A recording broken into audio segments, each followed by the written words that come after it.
Olá, tudo bem? Hoje vamos voltar a falar sobre impermeabilização, tá? Se você não assistiu o primeiro vídeo, sistemas de impermeabilização, assista, porque agora a gente vai ver como é que a gente faz para identificar que sistema a gente vai utilizar e que produto a gente vai utilizar, tá? Então veja bem, às vezes me assusta quando alguém liga para uma empresa de engenharia e faz, rapaz, eu queria saber, eu tenho aqui uma laje de 100 metros quadrados, quanto é o que vai fazer a impermeabilização? O cara vai lá, faz uma proposta com manta asfáltica, ou com um produto aplicado, ou produto, o que for, e dá lá o preço. Sem, é como eu digo sempre, sem conversar com a estrutura, sem entender a estrutura. Eu acho que a gente, às vezes, quando a gente dá esse tipo de proposta, a gente corre o risco de chegar lá e ser um problema muito diferenciado, ou seja, você tem 100 metros quadrados, mas são áreas partidas que você não vai poder fazer com produtividade, ou você tem uma área cheia de interferências, e isso vai mudar todo o orçamento. Então, quando a gente já dá um orçamento, ordem de grandeza, a gente, às vezes, vai tentar ampliar devido ao grau de dificuldade, a gente não consegue. Então, muitas vezes, a gente faz com a margem de lucro menor, ou a gente simplesmente declina e fica uma situação constrangedora com o cliente. Então veja, é sempre bom, antes da gente preparar qualquer orçamento de qualquer tipo de coisa de engenharia, esse negócio de orçamento por foto, por filme ou por planta, às vezes quando a gente vai chegar lá a coisa é diferente, tá?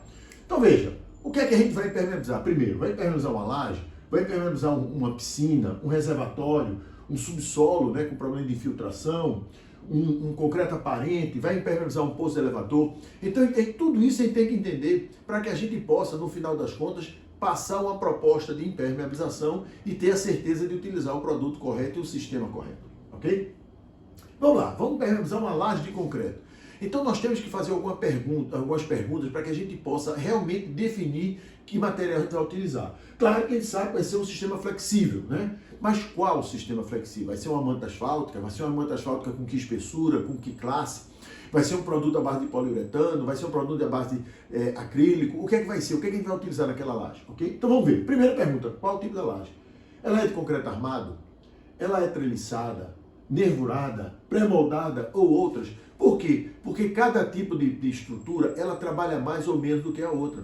Então veja, se você vai pegar uma laje que ela trabalha mais, que ela tem uma flexibilidade maior, você precisa de um produto com maior alongamento. Então tudo isso a gente vai moldando. Mas essa não é a única pergunta. A segunda, qual a sua utilização? Laje de cobertura, ou seja, uma lajezinha lá que esporadicamente alguém chega, vai ser um tráfego pedestre intenso, automóveis, empilhadeiras ou outros. Então tudo isso vai gerar o quê? Vai gerar vibração. Então a gente tem que entender para a gente poder saber que sistema a gente vai utilizar. A gente vai ter o sistema que a gente pensa, vai ter, se ele ficar direto na laje, ele vai ter resistência a esses tráfegos de pedestre, ou de automóveis ou de empilhadeira. Você precisa de proteção mecânica, o produto aceita proteção mecânica. Então tudo isso a gente tem que entender para que a gente possa determinar. Outro, quais as interferências?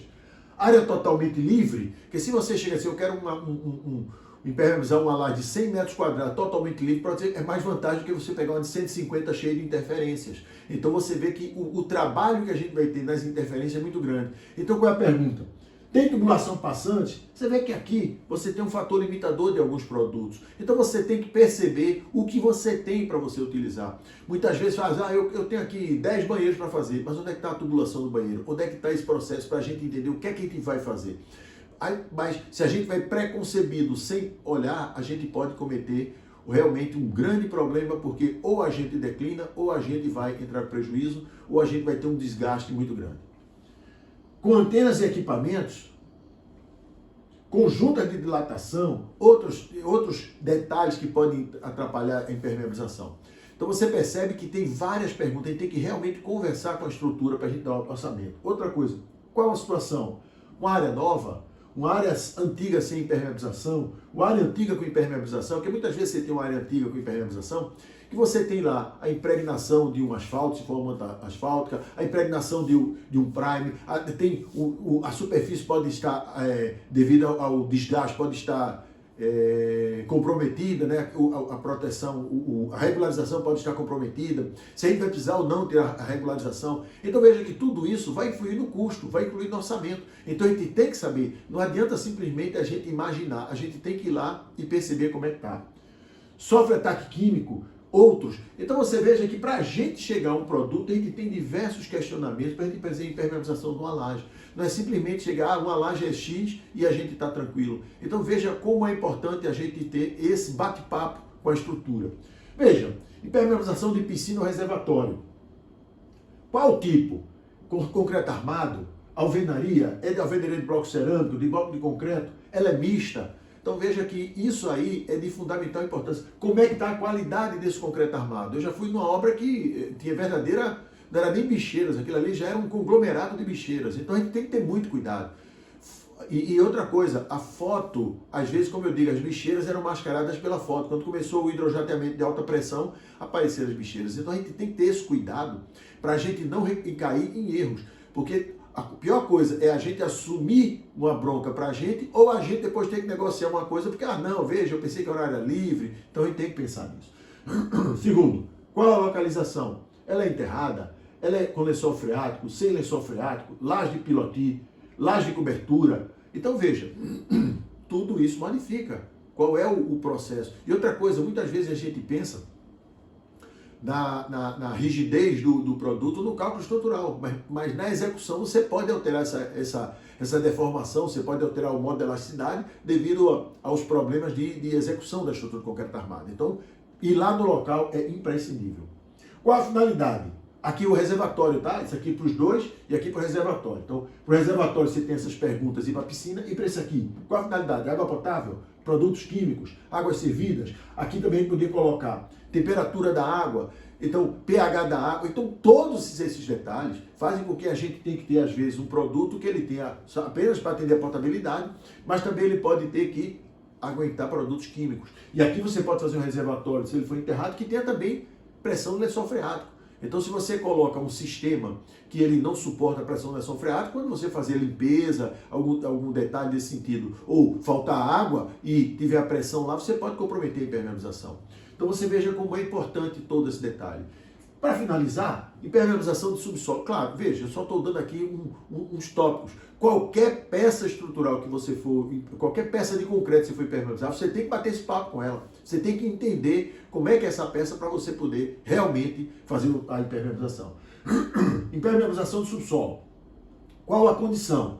Qual a altura do nível do lençol freático? Então a gente sabe que tem muitos, vamos supor, Maceió é subsolo duplo. Tem São Paulo, tem vários subsolos para baixo. Então tem que saber qual é o nível do lençol freático para saber qual é o nível de pressão que o produto vai ter que suportar. Vazamento na parede de laje ou só na parede? A gente vai impermeabilizar, só tem na parede. Se a gente só impermeabilizar na parede, pode aparecer na laje? Então a gente tem que começar a entender o sistema. Qual é o sistema de parede? Né? É uma parede de concreto? O que é que tem ali dentro? Para a gente poder entender e poder fazer o processo de impermeabilização. A laje de supressão está exposta, porque eu já vi muita gente, ela faz a laje de supressão, né, toda armada para suportar a pressão da água, e depois faz uma impermeabilização e uma camada de regularização com concreto acabado. Só que muitas vezes começa a vazar e a pessoa quer impermeabilizar. Eu já vi muita gente querer impermeabilizar sobre a laje de regularização. Não tem como, minha gente. Não tem como. A laje de regularização, que é um concreto simples, não vai suportar a pressão da água.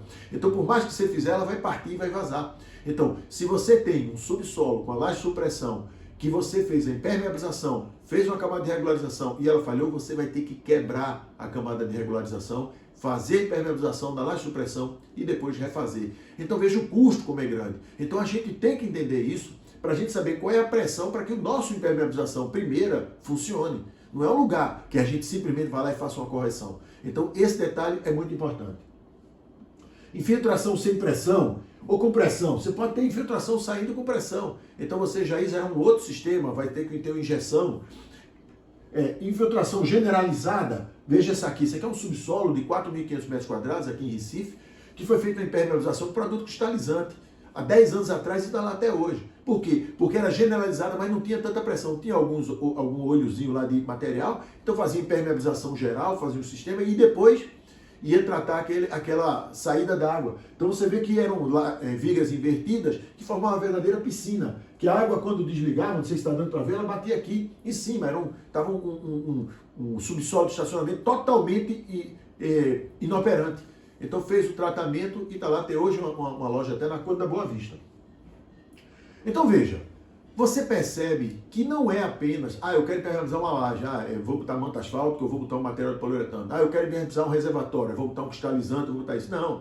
Você tem que entender todas as situações para que você realmente possa fazer a impermeabilização com durabilidade e que você tenha, claro, você conhecendo todas as interferências, você vai dar um preço justo para que você tenha também o seu retorno compensado, tá? Então veja, era isso que eu queria falar para vocês, é só um toque para você entender que é importante a gente, como eu já disse várias vezes, conversar com a estrutura antes de qualquer proposta de impermeabilização. A gente tem que ver, a gente tem que tocar, a gente tem que lamber, a gente tem que cheirar para poder a gente dar uma proposta, ok?